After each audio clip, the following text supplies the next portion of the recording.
This beautiful chateau here in the background is our students' home base and practical learning environment before they leave on their internship abroad and go explore the world. When our students go off to live and work in very distinct and faraway places such as China, South Africa or the States, we are convinced that this learning experience will help them develop global competences that are very much needed in their future jobs as hospitality managers. However, it is sometimes difficult to keep track of their personal evolution or to gain insight into what they actually learn and take from this immersive experience. Even more when due to unforeseen circumstances such as the corona pandemic, our students are challenged to acquire these global competences much closer to home. Therefore, to keep a finger on the pulse, so to speak, and to monitor how they develop their open-mindedness, their resilience and their global mindset in intercultural situations, we ask our students to actively reflect on their intercultural experiences in 3 Global Mind blogs and to post and share these blogs in a safe online community platform called Curious People. My name is Ottelien. I went to Cape Town, South Africa for my practical internship and I won the Global Minds Award. Yeah, I think it was actually really fun to do, but at first you thought, oh, I'm already so busy because you also have to write your reports and you have to work 5 days a week, so it was already a busy time. But I think because you had to write blogs, you are also really going to look into cultural differences, and that's, yeah, you're pushed to learn something about the culture. I think at the end of the internship it was easier, because then you're pretty used to it and you also have read already blogs from other people, so you're kind of in the flow how you should do it, and in the beginning it was pretty out of your comfort zone, I think. In one of my blogs I wrote about the collectivism in South Africa, that people are so caring for each other. So for instance I wrote about one situation where my co-worker went home because her mother was sick, so she had to go home to take care of her. And I think that is something which would probably not really happen in the Netherlands, because people are take care of themselves instead of others. I think that the Global Minds gives extra value to your internship, because you have to be open to different cultures, and when you write about it I think you get the full experience. By blogging, students actively work on their global competences, and this learning process obviously benefits from professional support.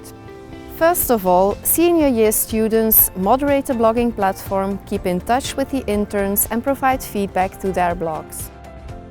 My name is Jack Drysdale. I'm half Irish Croatian, but I grew up in Zimbabwe and I'm a 3rd year student at hotel school. I was also part of the Global Minds Monitor for my common project, and I helped supervise the blogs as well as any concerns with simulis for the students and the teachers who took part in it. What was really interesting this year, due to the corona crisis, was that we had a lot of Dutch blogs, and it was really interesting to see all of the Dutch students looking retrospectively at their own culture.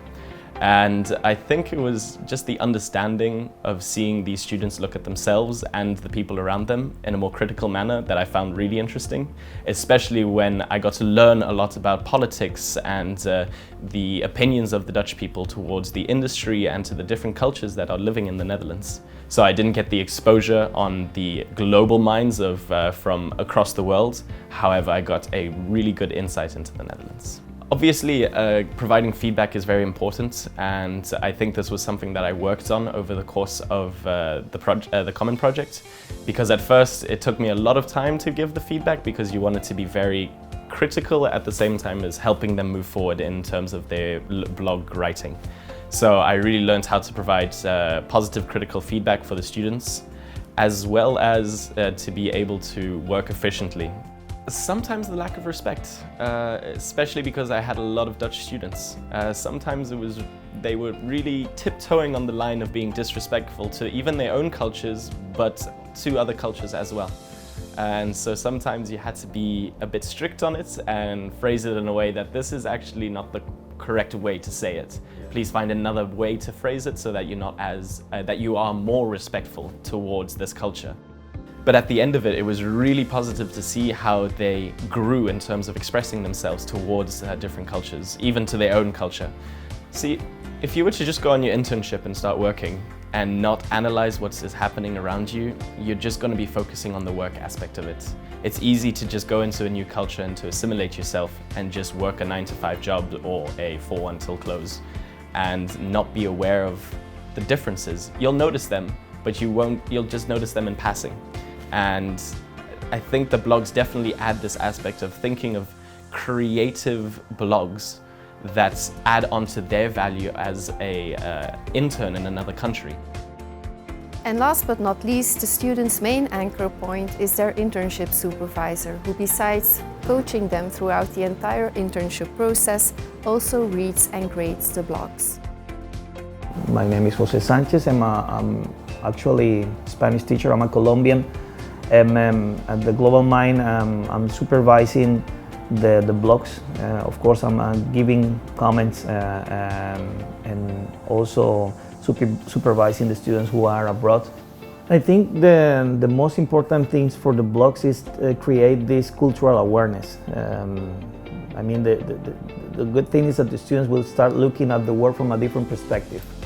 And the idea is to transform that cultural awareness into competencies that actually help the student to develop flexibility or adaptability when working in international or intercultural contexts. That would be the most important of the blogs. I mean, I learn a lot because first of all, I learn to understand how my students are thinking, how they are looking at the world. I mean, as a teacher, but also as a person, as an international, you have your own view of the world. So it is kind of a way to understand them better, to see what can you do, I mean, in order to help them to improve that knowledge that they are actually gaining or willing to gain. Yeah, it is a kind of a process. Some students are pretty flexible. I mean, some others are pretty strict with the way they are raised up. I mean, that is a very important process because it is also getting mature. You're getting more mature. You're seeing the world from a different perspective, and you are becoming more global-minded. That is what we want, actually. We are creating new professionals in hospitality. So therefore, you have to be first a good human being before being a good professional. Cultural blogs are very important for that. I'm Stephanie van Brekel. I've been working at the Hotel Management School for 5 years, and I've been an English lecturer and an internship supervisor, so I've been supervising traineeships from the start.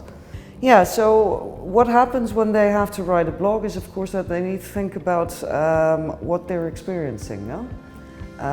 Whereas you would normally sort of float through life a little and just take it in and think, oh, this is nice, and that might be an interesting thing to think about later. You won't.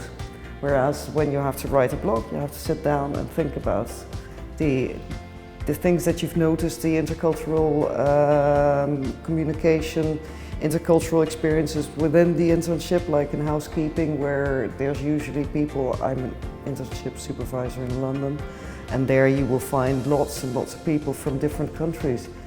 So they get lots and lots of impressions which they normally don't sit down to register. Whereas when they have to write about it, they will start thinking, okay, so what exactly is different? Yeah, so engaging with the audience is definitely the most important thing in a blog.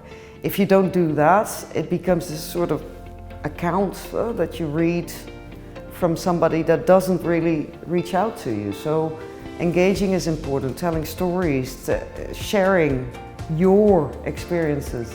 It has to be personal. If it's not personal, it doesn't reach out to the audience.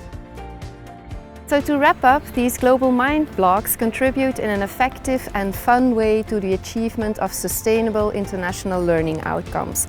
And as a nice extra, they also enhance community building. By sharing experiences with peers, senior students and teachers, we all learn from each other in a safe online community. And we actually co-create the international learning environment we aim for at our school at home.